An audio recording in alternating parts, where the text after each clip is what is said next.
there and welcome back to Don't Open That Door. Come along with our triumvirate of terror as we descend into darkness, hurtle into horror, and plunge into peril. If you've ever reunited with a long-lost sibling, you're in the right place. I'm Justin, and I'm a fan of seafood. I'm Nico, and this is why I keep my vacations to the good old US of A, brother. Well, I'm Dan, and I'd like to invite you to the Esoteric Order of Dagon. And we are back once again. It's October month. You know we always got the themed months. Dan, what is our theme for this month? The theme for this month, Justin, is cosmic horror. Indeed. And we're here today to review Dagon from 2001, not the Steam game we just reviewed. Trust me, we ain't do it twice. This was directed by Stuart Gordon, who you might remember from Beyond, starring Ezra Gooden as Paul, Raquel Meroño as Barbara, Francisco Rabal as Ezekiel, the drunk, and Macarena Gomez as Ushia. So we open with Paul, a young rich man on a yacht. He's been having these weird dreams lately, but no Kingdom Hearts, about a freaky Lovecraftian mermaid chick underwater, which I'd play that game. But I'm sure that's basically the first boss battle / introduction of Kingdom Hearts 2. When you're playing as Roxas fighting the big guy's nightmare, like, not making a great case for yourself so far, Justin. This man took this about 5 feet when I wanted 2 inches, pause. But I'm sure those dreams don't mean anything. Anyways, he wakes up next to his smoking hot girlfriend / wife, unsure about this, Barbara, and proceeds to check on some stocks, because apes together strong. She pelts his laptop off their boat, and everyone, because there are 2 older people on the yacht as well, but they suck, notices a storm rolling in. They try to avoid it, as if they could in their fucking little tugboat, but they get caught right in the middle of it, and their yacht runs onto literally the only rocks that are there. Yacht rocks. Dan, what happens next? So the 2 old folks stay behind on the boat while Paul and Barbara head over to the local port town of Imboca to see if they can get some help. Imboca is a rural village in Spain, and Paul doesn't really speak Spanish. No hablo español. Barbara does, though, so the local priest has her stay behind to contact the police while Paul goes out on a boat with some locals to rescue the 2 old folks. But when he gets there, they're gone. Nico, what happened? I just want to say real quick for everyone keeping score, they go back and forth between Spanish and Portuguese like it's nothing. So you got to keep real fucking eagle-eyed on this shit. But either way. Do they speak Portuguese in this movie? Yeah, they do. Huh, I didn't notice that. Yeah. I thought they were speaking Spanish. Justin wasn't as eagle-eyed as I was, you see. While Justin was studying the whatever suspect shit he studied, I studied the binoculars. I don't know where I'm going with this bit. Anyway, Paul heads back to Imboca, where the priest tells him that Barbara went to get the cops. In reality, they kidnapped her ass. So Paul heads to the local hotel where he has another dream about the mermaid woman. Then the entire village comes after him a la Resident Evil 4. It literally is, though. He manages to elude them and finds a local drunk named Ezekiel. The drunk tells him the story of Imboca. Imboca? Imboca. Imboca. Imboca. It's not kombucha. The drunk Oka. Oh, God. The drunk tells him the story of Imboca, how it used to be a fishing village, but one day the fish stopped showing up when the Fire Nation attacked. Except for the Fire Nation attacking part. A local captain told the village about Dagon, and Dagon brought the fucking fish back along with gold? Let's go! However, Dagon wasn't doing this for free, and eventually demanded blood, sacrifices, and such. You know the deal. Also, they kidnapped women, and Dagon would impregnate them, causing the people of the town to slowly morph into sea creatures. Read deep ones. Well, that's harrowing. Back to Paul, though. He heads over to try and steal the only car in the village that belongs to the Camparo family. Now, it's worth noting, he's like the nerdiest white dude on the planet, so I gave him like a 1 out of 10 chance to start with. Naturally, he hits up their mansion, but fails to steal the car and has to run to go and hide. While doing so, he runs into Ushia, and it turns out she's the mermaid woman that he's been dreaming about. She's literally got tentacles and everything. She's totally into him, but he runs away from her and is eventually knocked out. When he comes to, he finds himself in a room with Ezekiel and Barbara. This sounds good. Nico, what happens next? Can I also just say really quick that Ushia looks like a spinning image of, or rather, is basically the Spanish version of Christina Ricci? Did either of you notice that? No. No. Oh. Well, there's a remarkable resemblance. Just trust me, bro. Anyway, the reunion is interrupted by the cult of Dagon in all sincerity, and despite some initial resistance, they are all caught. Barbara is taken to be a sacrifice to Dagon, and Ezekiel gets his fucking face ripped off, like skinning a catfish. Yeah. Paul doesn't get sacrificed, though, as Ushia still has the hots for him, and even in this moment is like, yo, I am down to clown, and chooses him to be her mate / spouse / consort / I don't want to put a label on them, I guess. Supposedly, they will live together forever beneath the waves with Dagon. Paul breaks out again then and heads over to save Barbara. All right, well, normally in this kind of situation, I call Dan to help me out, so... Dan, Okay. how does this all conclude? So Paul takes some gasohol, shout outs Children of the Corn, and heads to the church and descends to a chamber below. He finds Barbara, but it's too late and she is offered to Dagon.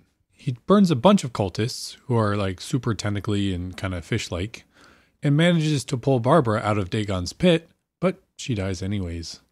The cultists jump Paul, but Ushia saves him again. At this point, it is revealed that Paul is actually Ushia's half-brother, as his mother was a victim of the cult of Dagon. Driven mad by this knowledge, Paul lights himself on fire. But Ushia tackles him into the ocean, and Paul grows some gills and lives. He accepts his fate, and he swims with Ushia into Dagon's lair. The end. And Dagon fuck. Perhaps. But let's break it down, shall we? Oh, Dan. half-brother, no. It's like reverse, like tentacle stuff, because this time she's the... Anyways, This was just the prequel to a different movie I've seen. Oh no. you know what? We've said a lot here, but none of it relevant. Dan, what does this movie look like? Not great. Thank you for doing it. There's some pretty bad CGI, like when Dagon comes out. Like, it's not great CGI. Generally, the costumes are not wonderful. I did kind of like the skinning alive part. I don't know what that says about me, but I thought Same. that part was kind of cool. And when Paul kind of turns into like fish dude, I guess that looked kind of cool too. But in general, it looked not great. The whole film is kind of lackluster looking, as it kind of should be. I know that was a conscious choice. It's very stormy outside, a lot of grays. The colors are all kind of like faded in the film. So that part I thought did a good job of setting the mood of the film. Nico, what's your thoughts on how it looks? So this is the most puzzling part of the movie for me, above everything else. I think it looks both good and bad, more so bad than good, but like when I finished watching this movie, I would have been sure, like, gun to my head, I would have been absolutely confident that this was made in the 80s, because it looks kind of like it was made in the 80s with the less than stellar film fidelity. Like, there are many other movies that came out the same year as this that look just oodles and noodles much better than the amount of oodles and noodles that are in this. Some of them even have oodles and noodles. For example, I didn't have anything listed. I don't know why Nice. I said, for example. Nice. But, No, you could have just said Oodle the Noodler, but keep going. fuck, you got me there. Anyway, Doodle the like, poodle. the CGI just Nope. looks fucking bad. Like, I've seen better CGI in movies that are significantly older than this, and like Dan said, the costume design isn't stellar, but I do want to praise the practical effects, limited though they were. I did really like the sort of transition that we saw where his chest and abdomen sort of ripped open and he got gills, as well as the more monstrous looking citizens of Innsmouth, Imbuka. So I also like the way that the citizens of Imboka looked. And I will say, just generally, we're a little bit split here because I think there are some bad things, namely, like, You are by far the most kind to CGI out of the three of us, so that's fair. I think that, the Microsoft 98 Encarta Dagon that jumps out of the fucking water. Not fucking Encarta. I was like, yo, I Hey, swear, yo. I swear I saw this when I was like 7 and I was looking at some computer game. I was like, I could barely even tell. I like paused, like, is that fucking Dagon? Like, what is this? It just like a mass just jumps out of the water. It looks like something you would see in an arcade cabinet at Chuck E. Cheese. Yeah, man, I don't know. But that looked pretty bad. And I laughed the first time I saw Ushia's tentacles. I was like, just like that. But Yep, that's a laugh. Uncanny. I did, like Nico said, I did like some of the general citizenry, and the face ripping scene was, for some reason, really detailed. Yeah. Like, that scene came out of a different movie, I swear to God, because no one else got it that bad. Nope. Just him. Just him. Well, and his dad also got skinned alive, but we don't see that. Just the aforementioned skin. I guess. I don't know. You mean Howard? Yeah. Howard's not his dad. Or whoever the fuck that old... Howard's just some old investor dude. Oh, well, him then, I guess. I will say, too, real quick, though, I don't know what Spanish films in, like, the early 2000s were like, just in general. Like, I don't really know kind of the quality, and I will acknowledge that at least I'm kind of basing this off of, like, Hollywood, which Sure. could be a very unfair advantage or a very unfair comparison. So, maybe for Spanish films, this might actually be, like, all right. In the CGI department and everything. Yeah, I think it's interesting in general that, again, we have this director who's Is known. Stuart Gordon Spanish? The film was released in Spain first, Yeah. anyways. So Oh, that's the thing. I did not Him know and that. Brian Yuzna are like known for their collaborative works, like on Reanimator, From Beyond, that kind of stuff. And yeah, Gordon is American. So Mm-hmm. it's interesting to see that this one came out in Spain, and I don't know. It was interesting.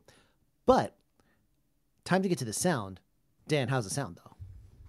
thought the sound was generally fine, actually.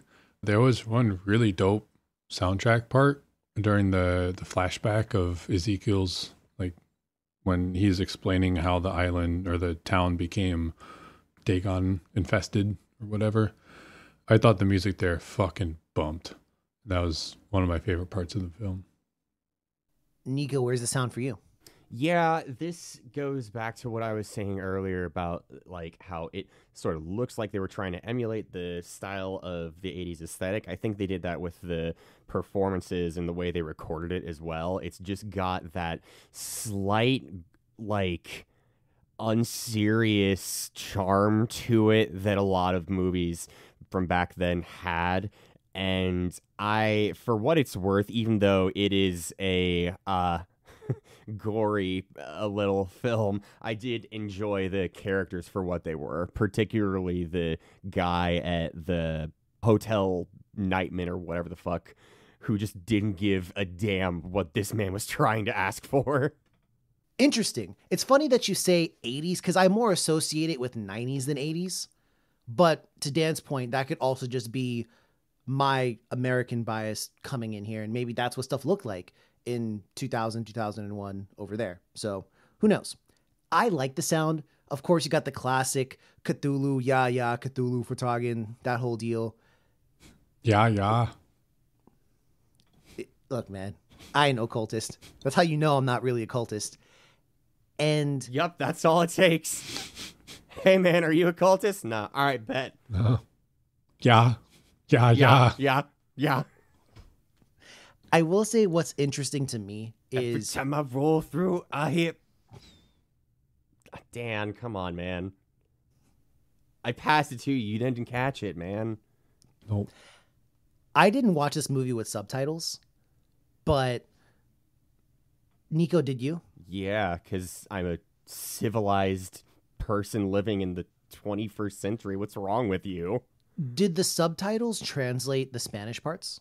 Not all of them, which was interesting. It did for some of them, but for other parts, I was basically relying on what I was able to do via reading. And that's also how I could tell it was in parts in Portuguese. That's interesting because I was able to translate all the Spanish just fine. Mm-hmm. That's why I was confused when you said there were Portuguese parts, because unless there's something I just wasn't aware of, or it was just super similar You to might have Spanish. just been able to intuit, because there is still like a good amount of crossover between the two.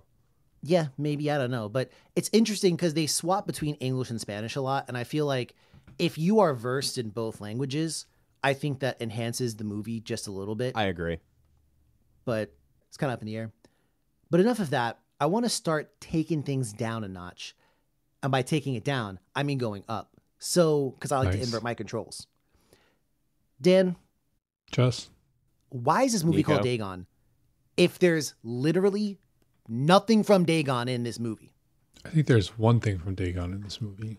Explain, good sir. I think it's just literally the intro. Just being on a ship and then getting wrecked. And then after that, there's nothing. I don't really know why it's called Dagon. I mean, I feel like it's almost like a reimagining if they kind of had a similar start point. I mean, it's a different time and everything than Dagon was, but maybe this is just like the director's reimagining. Though it seems like Mboka is supposed to be like Innsmouth. Yes. And I feel like this probably, I haven't read too much H.P. Lovecraft, but I feel like this is actually probably more similar to other things of his rather than Dagon. For more on this, we go to our correspondent that we sent all the way to Innsmouth, Nico. Nico, thank you for making it back. I know it was kind of tough out there in Innsmouth. Bro, I just found Chris Redfield while I was over there, and we did what we had to do. You understand? He's been slipping. I don't know why he hasn't been sending his reports on time. It's because he doesn't have enough of the green herb, man. You really got to give him some. True. But there's a story that's a Lovecraftian tale that's a lot more like this movie in the Dagon, isn't it? Yeah, and Dan's right on the money. It's basically Shadows over Innsmouth. This isn't beat for beat the plot, but it's almost beat for beat the plot. Like, there's a guy who is traveling to the town. I think he's a journalist, but the occupation isn't honestly that important. He does end up staying in a hotel, which then comes under siege from the people with the Innsmouth liqueur. Oh, look, if I could say one thing, it's that they're awful fishy, if you know what I mean.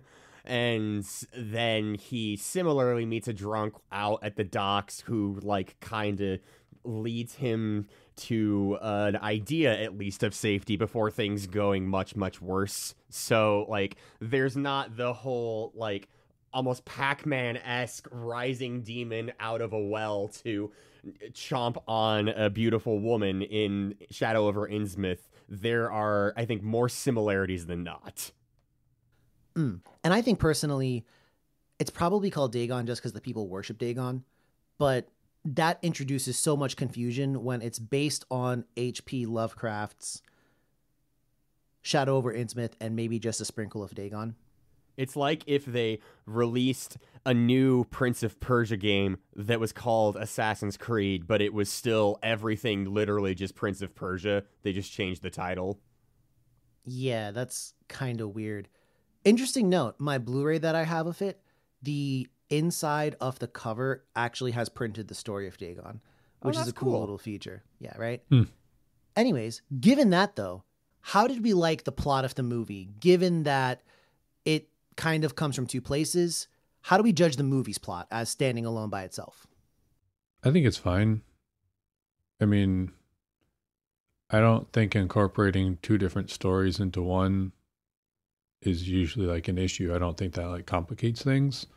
So, I mean, I think it's fine. I mean, from what I understand from what Nico said, it's basically Shadow over Innsmouth and not Dagon. So, yeah, I mean, I thought it was fine. Indeed. Nico, you agree?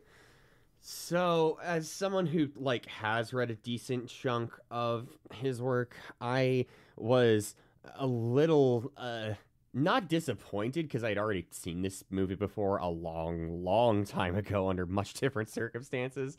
But I was, I guess this time, just a little confused as to why they didn't just call it Imboca or something else if they were going to take almost everything else. Just like make that one final parallel with the name of the town. Maybe Imboca just sounds too much like kombucha. I don't know. But yeah, that's why. Yep. Maybe. Clearly.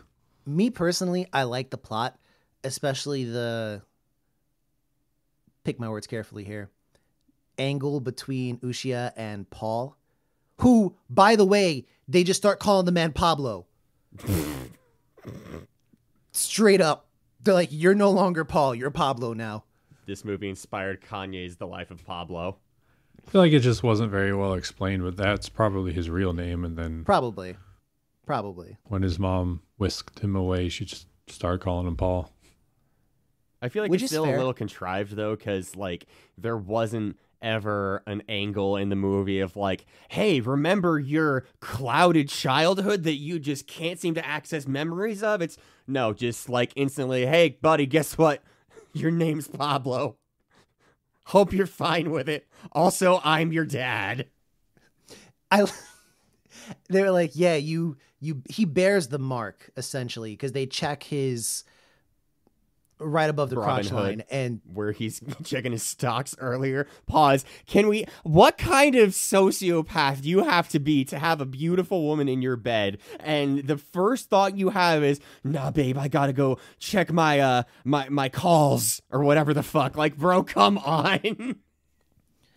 Yeah, I don't know. Now, as we did for The Empty Man, we'll also do for this. Scale from 1 to 10. How cosmic horror is this story?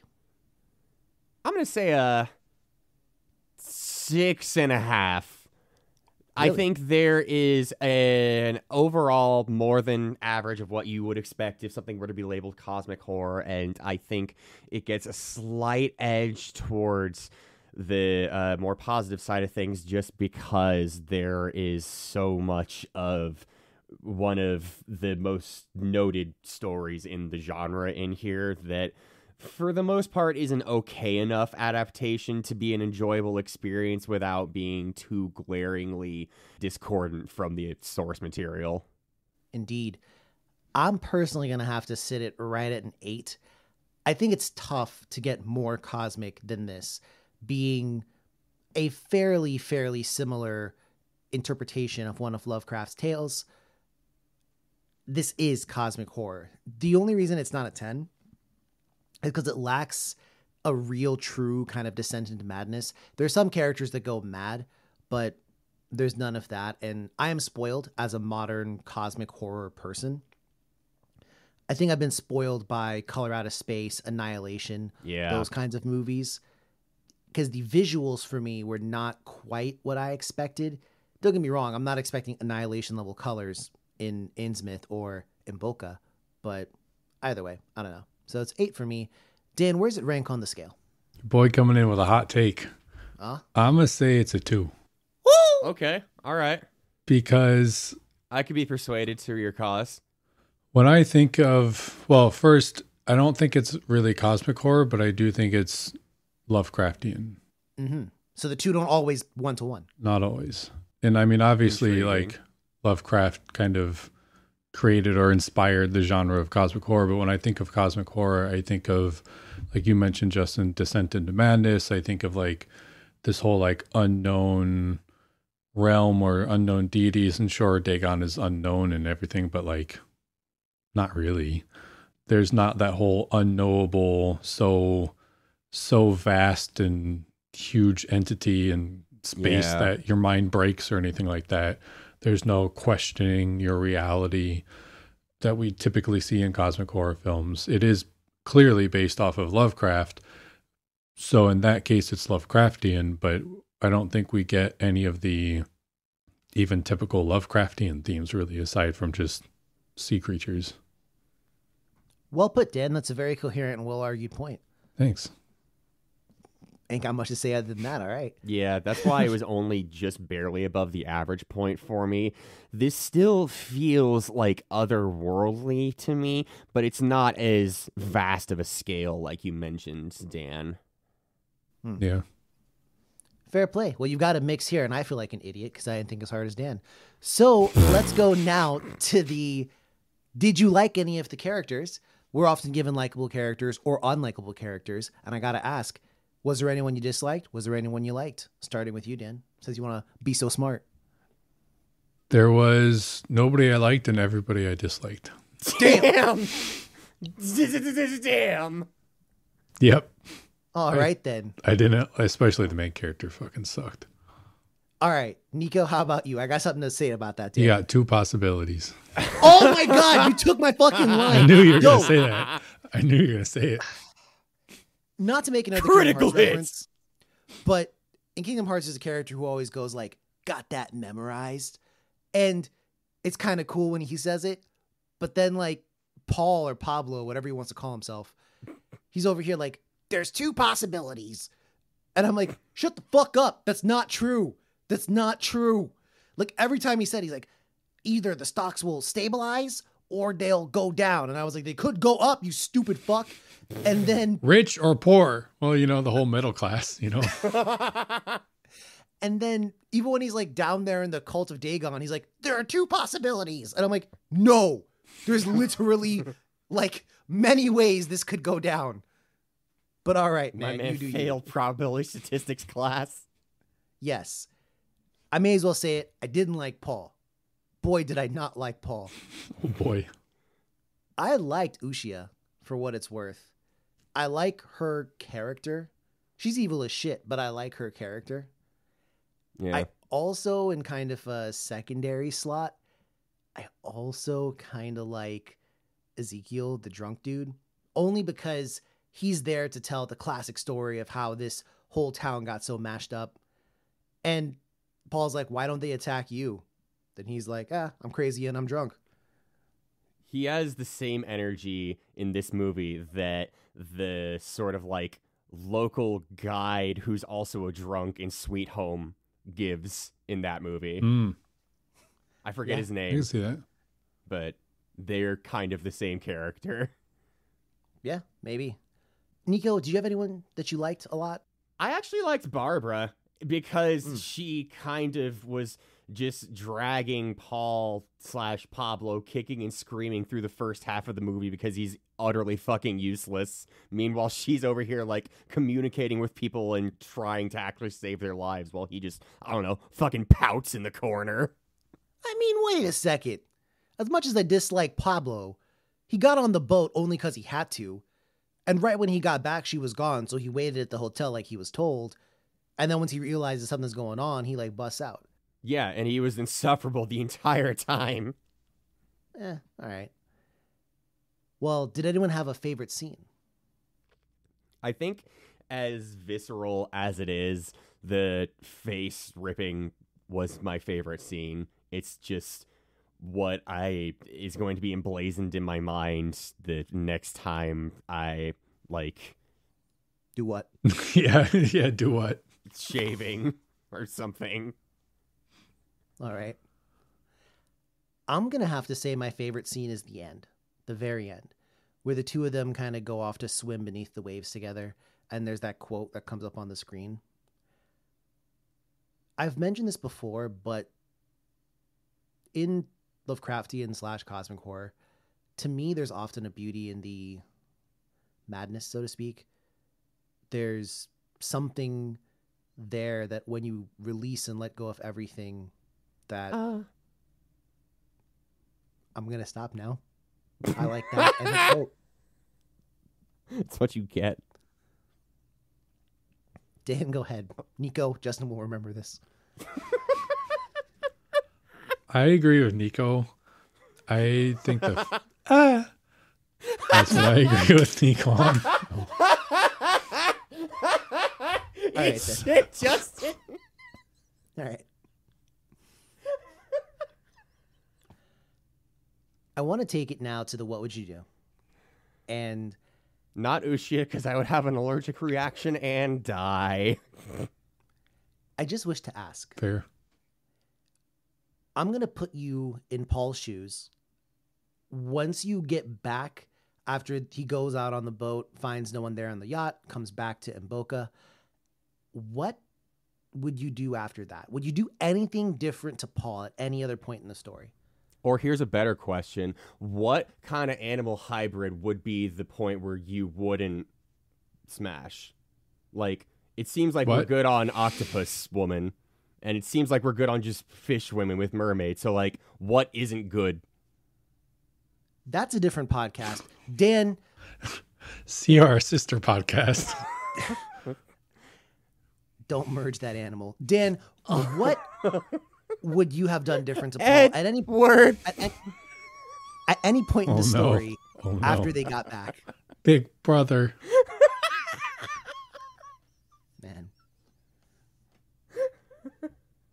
Equivalent exchange! I'm good. I don't know. I feel like right when he gets off the boat, I feel like he makes good decisions. Or logical decisions. He goes, tries to find his girl. Then it's like, fuck it, I guess I'll wait. So he stays at the inn. He does go, fuck that, after seeing all the bullshit in his room, which is exactly what I would do too. I don't know what I would do different. Maybe nothing?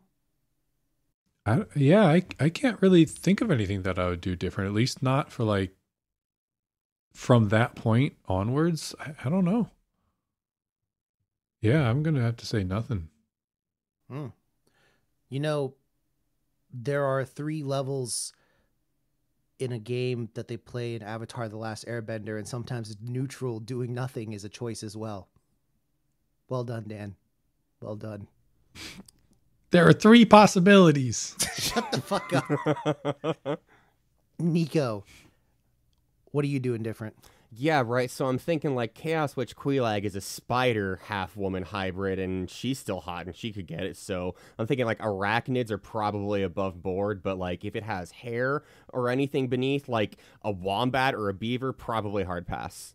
Wersupial? Yeah, no, definitely. Arachnids have Yo, hair. we gotta review that movie. Holy shit. What was that, All The right. Howling 3? Something like that, yeah. Oh my god. This is a called shot. We will end up reviewing that. But in all seriousness, I would have stayed and tried to get that other lady's leg out from between the boat and the rock. Like, because she was very clearly bleeding out. And That was before Justin's point. that was before, sorry. Yeah. It was after he discovered they're not there anymore and then goes back to town. Yeah, I would... We're an island off the coast of Spain.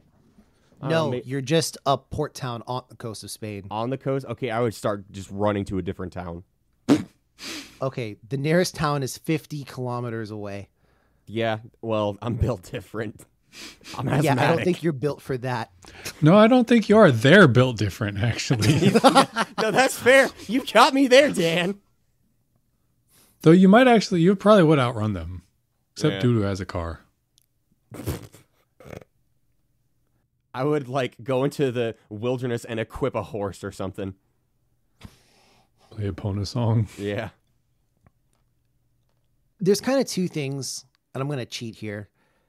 The first, Nico, you're right. And you took my original idea, which is these are fish people. So I'm not going to stay in the rainy ass coastal town next to all the water. Yeah. I'm probably going to run further inland because the more inland I go, the less they can chase me. These dudes were like stumbling over themselves and everything else like that over by the street and the roads. There's no way they're going to catch me going up a mountain. No way. But honestly, I might potentially stay with Ushia when she's like, stay with me. Be like, you know what? Yes, I see. I would do 2 things. I would run away and I would stay there. I offer something different because Fair, Nico took fair. the runaway That's option. That's fair. But either way, speaking of fair, it's time to talk about the critic review. Where do you think this movie sits on Rotten Tomatoes? I'm going to say 65. I am gonna say, I'm gonna say like 45. Ooh. Damn. Dan wins Yes. because there's a very nice score Shut the fuck of up. Oh, yeah? 69% No. on Hell Rotten yeah. Tomatoes. Why Nice. this one? Nice. I Fish. know why. Fish people. The audience was less enthusiastic Half brother, no. That's why. Oh. at a 56%. What's worse, long lost half brother or step sibling that you grew up with? To have to be a consort to? Yes, The one you grew up with. of course. Agreed. What do you think about this movie? What score would you give it? Dan, we're still waiting for your answer. I refrain. See, I was gonna say the half brother that you never knew Oh no. is worse. Oh, so we're taking from the other perspective. I see. Right. Well, you said what's worse? Yeah, no, that's Right? fair. The half brother or half sibling you never knew. Particularly when that half brother then starts like lighting all your friends on fire and stabbing people. Yeah, that too. So what do we think about this movie? You're the one who asked the question. Oh, I can't ask a wacky question every now and again? No, you can't. Sorry. You Sorry. can. You just can't get judgmental about returning back. Well, I guess I'll have to blaze this trail. I give this movie a solid 79%. I think this is a good example of a Lovecraftian story committed to film. There are a lot of people that have tried, and unnameable, there are some failures. The movie was fucking awful. Yeah. And Lovecraftian tales in general are difficult to put on screen. This is one of the more adaptable stories, I would say. And for that, I give it credit. It's got a lot of things wrong with it, but it does still capture that oceany essence of a tentacle squirming in your mind at night. And for that, it's got a 79 from your boy. But what do you guys think? I'm going to say, I'm going to give it a 60. I didn't think it was that great. I mean, CGI and everything aside, it just didn't like capture me. I found myself getting a little distracted and honestly a little bored when I was watching it. It wasn't all that bad. I mean, the last like 30 minutes or so I thought was kind of cool. But just overall, it just didn't do it for me. All right. Nico, where you at? I'm gonna give this a 65. It's not a bad adaptation of Shadow over Innsmouth. It is not a bad cosmic sort of esque horror, even though I guess it's more of like a culty horror than anything else. But anyway, and it is not a unbearable watch. I think there is a lot of fun to be had in this movie. I just think that the end product is more rough around the edges than it should have been, perhaps, or could have been, I guess. It reminds me a little bit of The Wicker Man, actually. Just realized. It also reminds me of Dark Waters or Dark Water, whichever one was one of them. Because we reviewed both of those, but they're vastly Yeah. different movies. The Italian Correct. one. Yeah. Well, with all that being said, do we recommend this movie? No, I don't think so. Oof. I would have, but I knew Dan had that bullet ready to shoot it. So yes, because of Dan and Dan alone, we would Only not me. recommend Nah, I this movie. wouldn't have Nico, recommended it either. wait, whoa. You wouldn't recommend a 65? Not this one. Like, it's fine, but you can do better. I mean, 65 is 1 point above failing, right? Yeah. That's not 65 is not a good score. I feel like Nico's given clemency to worse movies. Maybe. I mean, maybe. Yeah, sure, but I don't know. Die mad about it. I mean, I won't die, but I will be mad. Okay. And thus my curse continues. Well, there you have it, folks. Dagon came, Dagon left, and Dagon was not recommended by DOTD. But we want to get your take on Yeah, it. he did. Yeah, he did. A lot. Please do not comment on what Dan just said and hit us up on social media. We're on X and Instagram at DOTD Horror. We're on Facebook. Don't open that door. Plus, check everything we've done on our website, which is dotdhorror.com. But till next time, friends help friends out when they're kidnapped by the esoteric order of Dagon. Yeah. To that extent, look out for one another. If you've never tried sushi and like you're not allergic, maybe try it. It's good. IMO. At least try it once in your life. But as always, dear listener, don't open that door. For real. Bye.